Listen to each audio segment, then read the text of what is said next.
let's get into it. Coach Colin here. What's going on, guys? So, I've seen a bunch of people talk about this, and I've seen Ian commented on it.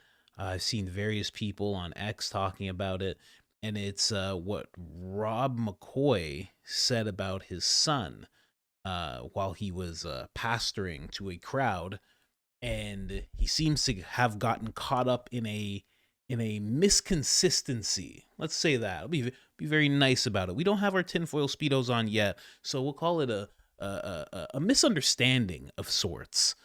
He says some odd stuff, but everybody's commenting on the one thing about what he said in regards to his son, and his son calling him first before anybody. But then he says something else about Frank. Frank is the man in the white shirt that people thought was making some kind of signal. He says something about him too. So let's go through these inconsistencies. We'll start at this one first. He has wits about him. He was just directing. He had blood all over him. And Frank Turek. I want to address something. The stupidity of the internet. Oh, signals? Really? You're going to put that garbage out that they were giving hand signals? That was Frank Turek. He was covered in blood because he was giving Charlie CPR.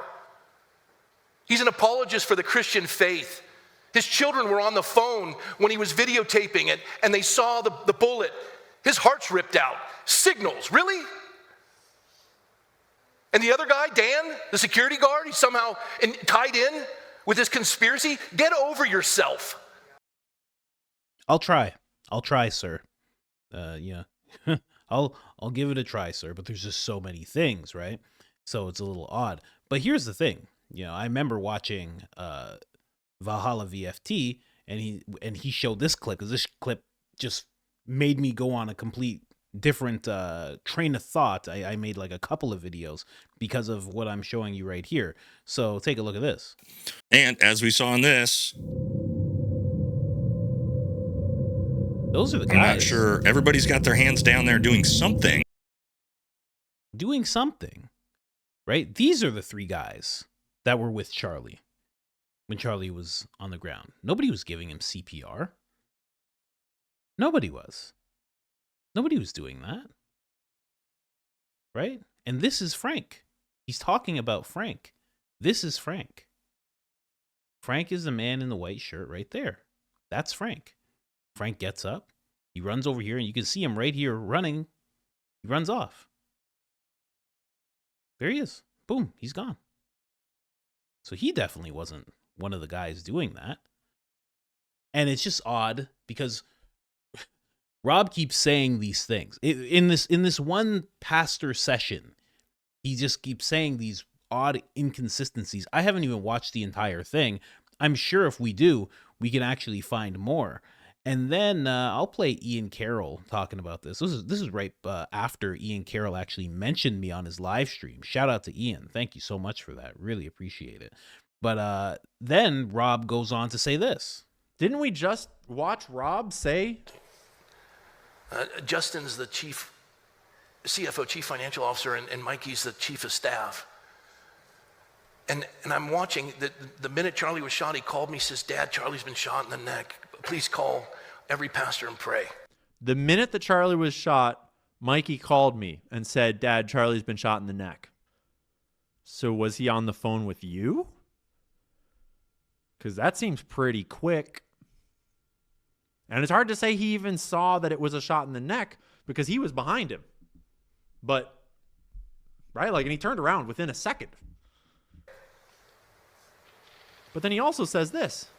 It's okay, son. He has wits about him. He was just directing. Directing from not the scene? Directing from leaving? I mean, he sure seemed to have his wits about him. That is true. He had blood all over him. He had blood all over him? Whoa, bro. Blood all over him? Guys, listen. The glasses just broke. Listen, subscribe. Hit the subscribe button. Hit the like button. Turn on your notifications. Please, that is all I ask of you guys. There's so many of you that are not subscribed. Please subscribe, especially because, eventually they're going to catch on to this Philadelphia stuff. They're going to catch on eventually. They're going to figure out what I'm actually saying. Need your help before that happens, okay? All right? Subscribe. I'm out of here. Ian, man. Let me show you the image that Ian's showing you a little closer up. So the reason people have issue with that statement is because Ian's clearly over here, right? And he is walking off. He's on the phone. His dad says he's on the phone with his dad at this point. And this is Charlie, as they're bringing him into the car. Again, this is Frank. Frank is not holding him. These gentlemen get into the car. As far as I can see, I mean, it is a big car. Frank could have gotten in, but as far as we know, Frank did not get in the car. All the security team did, and then they raced off to the hospital. So there's that. But yeah, Mikey was not covered in anything, really. And if I need to explain what Ian's talking about, he's talking about the fact that, and I showed you guys this in another video, the odd reaction that Mikey had when what happened to Charlie happened. He turned around within a second and he just walked off. You see him go from one side of the tent to the other side of the tent. And then by the time Charlie is being brought off, which is like a minute or two later, he's all the way down here. He barely even looked at Charlie after, he literally heard the sound, didn't even stay around long enough for the leakage to happen, and he was already walking off. So for his dad now to be saying, hey, he was covered in blood, my other friend was covered in blood, these are things that are just not true. They're just not things that happened. And the question becomes, why is Rob doing that? That's the real question. A lot of people are just pointing at him saying that he's a liar, et cetera, et cetera. But the real question is, does he actually think that's what happened? And then, there's the last thing, is that he said that his son called him as soon as it happened, but the New York Times, Yahoo News, Times of India, The Guardian, CNN, they all say that Erica was the first one to be informed about the shooting via phone. She was in Phoenix. She knew what was going on before it happened, which means that she probably, it's like a wife who has a police officer for a husband. You always fear that you're going to get the call, and when you get an odd call out of nowhere from his assistant instead of him, she probably was just like, oh no, it's happened. She's probably had that thought 100 times before, and this time it was actually true. Now, the call occurred at 11:23. So this is the exact time. And this is them recounting what Erica had gone through at the time. Now, for sure, and this is just me, some people disagree with this, I do not think Erica's a liar. I don't think she's a liar. I don't think she's I don't think any of that stuff. I think she's going through a whole bunch. But she's definitely not making up being called first. Why would a wife have to make that up? It just makes sense that a wife would be called first before anybody. Now, again, Mikey's actions were still odd, but I do think that she was called first. But why is he saying that he was called first? Why is he saying people were covered in blood when they weren't covered in anything? Why is he doing that? Why is he pushing that type of thing? Now, what this reminds me of is when you guys remember Eric Bowling was on Patrick Bet-David's podcast. Now, when he was on the podcast, I said very clearly, I'm like, this guy is trying to push a narrative. That's what's happening right now. That's why he's that's why he's saying Charlie hasn't talked to Candace since 2016. And then people fact check it, and it turns out she's on tour, on stage 2024 with Turning Point. So, when he was doing that, it was clear that he was pushing a narrative. I don't know what narrative he could be pushing by making something like that up. If I want to be charitable, he's just embellishing because he's in front of a congregation of people that are not going to question him. He's just going to say what he has to say, and he wants it to sound, I can't even say the word better in this situation. He wants it to sound worse than it was. for him, family, friend. I don't know. I don't get it. I think this is very odd. Again, more odd behavior. His son's behavior, very odd. I've already made the video where I said, everybody could have a different reaction when they're shocked. Some people, they get shocked or something crazy happens, they walk away. That is a thing that happens, but still very odd with what we saw. And now his dad being very odd. Like, this is just odd behavior. What are you doing? I don't know.